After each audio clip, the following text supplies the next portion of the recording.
ప్రభునందు ప్రియులారా, ప్రభునామమున మీకు వందనములు. ఈరోజు దేవుని యొక్క వాక్య ధ్యానము మత్తయి సువార్త 15వ అధ్యాయము 6 నుంచి 9 వచనాలు. మీరు మీ పారంపర్యాచారము నిమిత్తమై దేవుని వాక్యమును నిరర్థకము చేయుచున్నారు. ఈ ప్రజలు తమ పెదవులతో నన్ను గణపరచుదురు గాని వారి హృదయము నాకు దూరముగా ఉన్నది. దేవుడి ఈ మాటలు దీవించి ఆశీర్వదించునుగాక.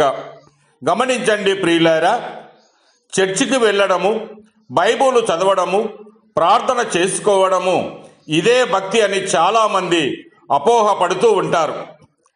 చర్చికి వెళ్ళినా, బైబిల్ చదివినా, ప్రార్థనలు, ఉపవాస ప్రార్థనలు, ప్రార్థనా కూటాలకు వెళ్ళడము, పండగలు ఆచరించడము ఇవన్నీ మనము దేవునికి దగ్గరవ్వడానికి ఉద్దేశించబడినవే తప్ప ఆచారాలు కావు. ఊహ తెలిసినప్పటి నుండి చనిపోయే వరకు చర్చికి వెళుతూనే ఉంటారు, ప్రార్థనలు చేస్తూనే ఉంటారు, దైవ కార్యక్రమాల్లో పాల్గొంటూనే ఉంటారు. కానీ తమ హృదయాల్లో దేవునికి మాత్రము చోటివ్వరు, తమ జీవితాలను మార్చుకోరు.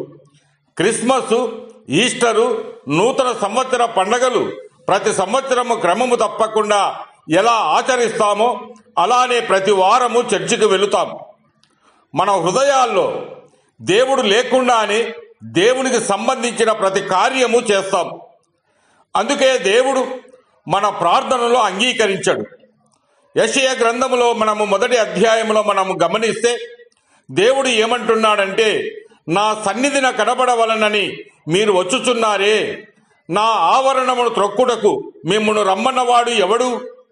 మీరు బహుగా ప్రార్థన చేసినను నేను వినను అని దేవుడే అంటూ ఉన్నాడు. దేవుని పట్ల మనము చూపించే భక్తి దేవుణ్ణి సంతోష పెట్టేదిగా కాకుండా, దేవుణ్ణి బాధ పెట్టేదిగా, దేవుడు కోరుకున్న విధముగా కాకుండా మన ఇష్ట ప్రకారం ఉండబట్టే మనము చూపించే భయభక్తులని దేవుడు అంగీకరించడం లేదు. కాబట్టి ప్రియులారా, దేవుని పట్ల మనం చూపించే భక్తి ఆచారపరంగా కాకుండా హృదయపూర్వకముగా ఉండాలి. అప్పుడే మన భక్తి అంగీకార యోగ్యముగా ఉంటుంది. దేవుడు మిమ్మల్ని దీవించి ఆశీర్వదించునుగాక.